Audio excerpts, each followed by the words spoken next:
नमस्कार दोस्तों, आप सभी का स्वागत है मेरे चैनल गोपाल की दीवानी में। आज हम आपको श्री कृष्ण मणि के बारे में बताने जा रहे हैं। एक बार भगवान श्री कृष्ण बलराम जी के साथ हस्तिनापुर गए। उनके हस्तिनापुर चले जाने के बाद अकुर और कृतवर्मा ने सतधर्मा को स्यंतक मणि छीनने के लिए उकसाया। सतधर्मा बड़े दृष्ट और पापी स्वभाव का मनुष्य था। अकुर और कृतवर्मा के बहकाने पर उसने लोभवश सोए हुए सत्राजित को मौत के घाट उतार दिया और मणि लेकर वहां से चला गया।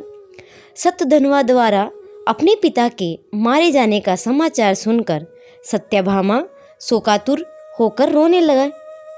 फिर भगवान श्री कृष्ण का स्मरण कर उसने यह प्रतिज्ञा की कि जब तक श्री कृष्ण सतधर्मा का वध नहीं कर देंगे वह अपने पिता का दाह संस्कार नहीं होने देगी। उसके बाद हस्तिनापुर जाकर श्री कृष्ण को सारी घटना से अवगत करवाया। वे उसी समय सत्यभामा और बलराम जी के साथ हस्तिनापुर से द्वारिका लौट आए। द्वारिका पहुंचकर उन्होंने सतधर्मा को बंदी बनाने का आदेश दे दिया। जब सतधर्मा को ज्ञात हुआ कि श्री कृष्ण ने उन्हें बंदी बनाने का आदेश दे दिया है तो वह भयभीत होकर कृतवर्मा और अकुर के पास गया।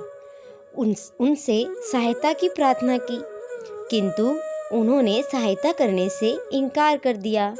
तब उसने स्यंतक मणि अकुर को सौंप दी थी और अश्व पर सवार होकर द्वारिका से भाग निकला। श्री कृष्ण और बलराम को उसके भागने की सूचना मिल चुकी थी। अंततः उसका वध करने के लिए वे रथ पर सवार होकर उसका पीछा करने लगे। उसने पीछे आते देख सतधर्मा भयभीत होकर अश्व से कूद गया और पैदल ही घने वन की ओर दौड़ने लगा। तब श्री कृष्ण ने सुदर्शन चक्र से उसका मस्तक धड़ से अलग कर दिया। इस प्रकार दृष्ट सतधर्मा का वध कर उन्होंने सत्यभामा की प्रतिज्ञा पूर्ण की। सतधर्मा की मृत्यु का समाचार सुनकर कृतवर्मा और अकुर भयभीत होकर अपने परिवारों सहित द्वारिका में चले गए। श्री कृष्ण अकुर से बड़ा प्रेम करते थे। जब उन्हें अकुर के द्वारिका जाने का समाचार मिला तो वे अत्यंत दुखी हो गए।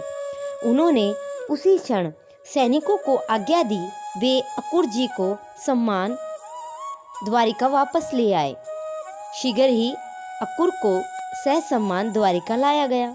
उनका अतिथि सत्कार करने के बाद श्री कृष्ण प्रेम भरे स्वर से बोले, चाचा श्री, मैं पहले से ही जानता था सतधर्मा स्यंतक मणि आपके पास छोड़ गया है, किंतु हमें उसकी आवश्यकता नहीं है।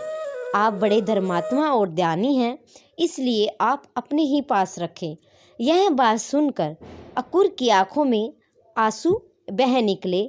वे अपने अपराध की क्षमा मांगते हुए बोले, दयानिधान, आप परम दयालु और भक्त वत्सल है। मैं आपकी शरण में हूँ, आप मेरे अपराध को क्षमा करें। यह कहकर उन्होंने मणि उन्हें सौंप दी। जब भगवान श्री कृष्ण ने उन्हें गले लगा लिया और मणि वापस उन्हें लौटा दी, अकुर जी ने तभी ये प्रण कर लिया कि अब वे लालच से हमेशा दूर रहेंगे, क्योंकि लालच बुरी बला होती है। तो दोस्तों, ये था श्री कृष्ण मणि का रहस्य। अगर आपको मेरी वीडियो अच्छी लगी हो तो मेरे चैनल को सब्सक्राइब करें, लाइक करें और कमेंट में जय श्री कृष्ण अवश्य लिखें।